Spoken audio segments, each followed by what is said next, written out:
The Gettysburg Address. So everyone's heard Abe Lincoln's famous speech, beginning with 7 years ago. But have you actually ever analyzed it and the rhetoric it contains? Before we analyze, let's look at a brief history of the Battle of Gettysburg. The town of Gettysburg is located on the southern border of Pennsylvania. The Battle of Gettysburg took place in 1863 from July 1st to July 3rd. The Confederates brought a total of 70,000 soldiers, while the Federalists brought a total of 88,000. Many soldiers lost their lives in this battle. The Confederates lost a total of 28,000, while the Federalists lost a total of 23,000. Forcing the Confederates to retreat, the Federals won the battle on July 3rd.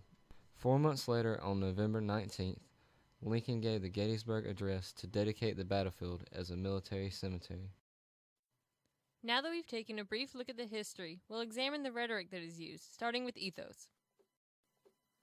Being the President of the United States, Lincoln inherited a level of situated ethos. Who would be better to dedicate a military cemetery than the President, right? 7 years ago, our fathers brought forth on this continent a new nation, conceived in liberty and dedicated to the proposition that all men are created equal. In his introduction, Lincoln uses borrowed ethos when he references the founding fathers of the United States and how they founded this nation in liberty. This invented ethos uses the founding fathers to develop Lincoln's purpose for the rest of the speech and allows him to gain the listener's attention. By using history to bring relevance to the speech, Lincoln establishes credibility for himself.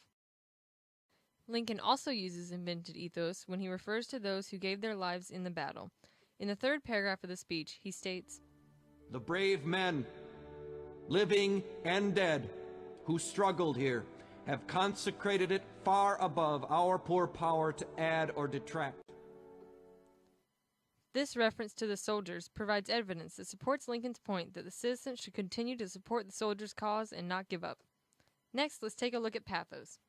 The people listening to Lincoln after the battle were depressed because of the loss of their loved ones, and many were ready to give up on the war. By using statements to appeal to the crowd's emotions, Lincoln attempts to encourage the crowd to keep going on. His first use of pathos comes in the second paragraph when he states, "We are met on a great battlefield of that war. We have come to dedicate a portion of that field as a final resting place for those who here gave their lives that that nation might live." There were so many casualties and lost loved ones that many of the people wanted to give up on the war. This use of pathos appealed to the listeners by referring to their loved ones who had passed during the battle. Using pathos here, Lincoln was able to emotionally draw the crowd into what he was saying. Another one of Lincoln's major uses of pathos is in his last statement. His final sentence is a long statement that tries to encourage the listeners not to give up on the purpose of the war. He states that, "It is rather for us to be here, dedicated to the great task remaining before us, and that government of the people, by the people, for the people, shall not perish from the earth." This appeal to pathos uses the hardships of the battle to remind the citizens of their duty to keep their nation free for every individual citizen. Now that we've examined ethos and pathos, let's take a look at logos.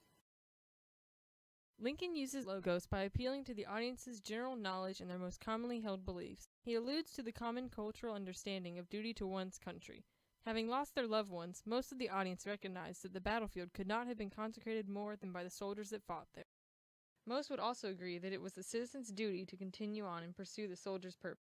Through deductive reasoning, Lincoln emphasizes that any nation conceived in liberty and equality is worth fighting for.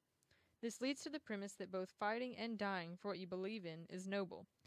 Creating an enthymeme, Lincoln intends for his audience to realize that if equality and liberty are the honorable characteristics that others have fought and died for, then they are also qualities worth continuing to fight for.